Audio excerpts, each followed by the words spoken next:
മുസ്ലിങ്ങൾ വഖഫിനെ എതിർക്കുന്നില്ലെന്നും എതിർക്കുന്നവർക്ക് പ്രത്യേക താൽപര്യമുണ്ടെന്നും കേന്ദ്ര ആഭ്യന്തരമന്ത്രി അമിത് ഷാ. യുഎസ് തീരുവകൾ രാജ്യത്തെ ബാധിക്കില്ല, അഴിമതി മറച്ചുവെക്കാൻ വേണ്ടിയാണ് ലോക്സഭാ മണ്ഡല പുനർനിർണയത്തെ തമിഴ്നാട് മുഖ്യമന്ത്രി എം കെ സ്റ്റാലിൻ വിമർശിക്കുന്നതെന്നും അമിത് ഷാ വിമർശിച്ചു. ന്യൂസ് 18 സംഘടിപ്പിച്ച റൈസിംഗ് ഭാരത് സമ്മിറ്റ് 2025 പങ്കെടുത്തായിരുന്നു കേന്ദ്ര ആഭ്യന്തരമന്ത്രിയുടെ പ്രതികരണം. ന്യൂനപക്ഷ സമുദായത്തിലെ സ്ത്രീകളെയും സാമ്പത്തികമായി പിന്നാക്കം നിൽക്കുന്നവരെയും ശാക്തീകരിക്കാൻ വഖഫ് നിയമം സഹായകരമാകുമെന്ന വാദമാണ് അമിത് ഷാ മുന്നോട്ട് വയ്ക്കുന്നത്. പക്ഷേ കോൺഗ്രസ് നിയമനിർമ്മാണത്തിനെതിരെ പ്രതിഷേധിക്കുകയാണ്. വഖഫ് വിഷയത്തിൽ ആവശ്യമായ സമയം നൽകിയിട്ടും കോൺഗ്രസ് നേതാക്കളായ പ്രിയങ്ക ഗാന്ധിയും രാഹുൽ ഗാന്ധിയും പാർലമെന്റിൽ സംസാരിച്ചില്ല എന്നും അമിത് ഷാ. पूरे देश के सामने ढिंढोरा पीटा राहुल गांधी एंड कंपनी ने कि सीएए से मुसलमानों की नागरिकता चली जाएगी। अब सीएए पूर्णतया लागू होने से 2 साल हो गए।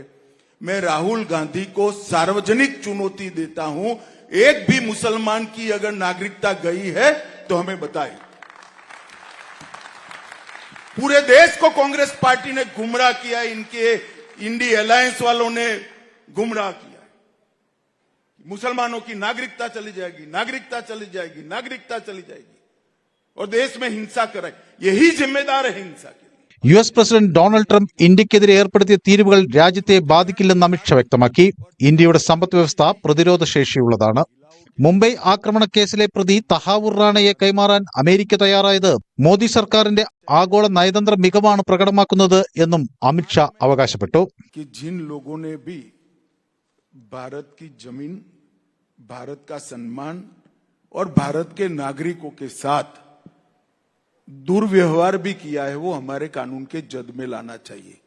और मैं मानता हूं तब राणा की यहां वापिस आना ये मोदी सरकार की कूटनीति का बहुत बड़ी सफलता है जी।